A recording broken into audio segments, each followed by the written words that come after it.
আহ আহ আহ TT TT আহ আহ আহ TT. এ কি, আমাদেরকে খাবার দেখিয়ে নিয়ে এলো, এখন সে নিজের খাবার নিজেই খেয়ে ফেললো। এত বড় ধোঁকা দিল আমাদেরকে, এখন আবার খালি হাত দেখাচ্ছে। এত বড় অপমান, দেখাচ্ছি তোকে মজা।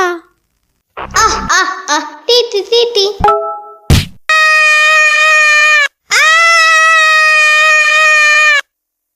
ইয়ামিন, এই ইয়ামিন, চিল্লাচ্ছ কেন?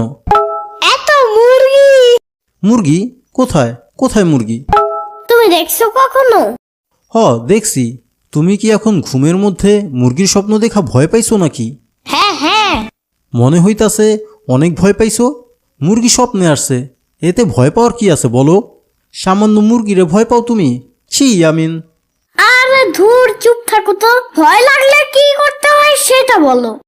ভয় পেলে আল্লাহকে স্মরণ করতে হয়, আর সাথে সূরা পাঠ করতে হয়, তাহলে ভয় চলে যায়। হ্যাঁ ইয়ামিন, ইয়ামিন, যাবে আমার সাথে পাশের বাসায়? কেন?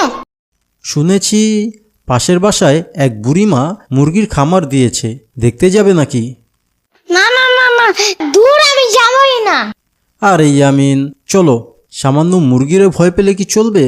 তোমার বন্ধুরা যখন জানতে পারবে তুমি মুরগিকে ভয় পাও, তখন তোমাকে সবাই ভীতু ইয়ামিন বলবে। সেটা কি তোমার শুনতে ভালো লাগবে বলো? না তো। তাইলে চলো, আজকে তোমার ভয় ভাঙাবো। মুরগিকে আর যেন ভয় না পাও, সেই জন্য তোমাকে নিয়ে যাব। চলো। হ্যাঁ হ্যাঁ চলো।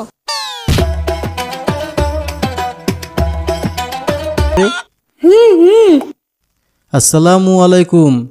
এই ইয়ামিন, নানুকে সালাম দাও। হেই নিউ নানু, আসসালামু আলাইকুম ওয়া রাহমাতুল্লাহ ওয়া বারাকাতু। ওয়ালাইকুম আসসালাম। তোমরা এখানে কেন হঠাৎ? বুড়িমা, ইয়ামিন মুরগি দেখতে আসছে। ও আজকে ঘুমের ভিতরে স্বপ্নে মুরগি দেখে ভয় পেয়েছে, তাই ওকে সাথে করে নিয়ে এসেছি আপনার খামারের মুরগিগুলোকে দেখিয়ে ভয় ভাঙাতে। তাই নাকি আমিন? আবার জিঙ্গায়। আবার জিঙ্গায় নাই আমিন, আবার জিগায় হবে। উফ দূর, একটা বললেই তো হয়। ঠিক আছে, মুরগিগুলোকে দেখো মন মতো। ওকে। দেখছো ইয়ামিন, কত মুরগি! এত মুরগি! তুমি স্বপ্নে মুরগি দেখে ভয় পাও, এখন দেখছো মুরগি কত ভালো।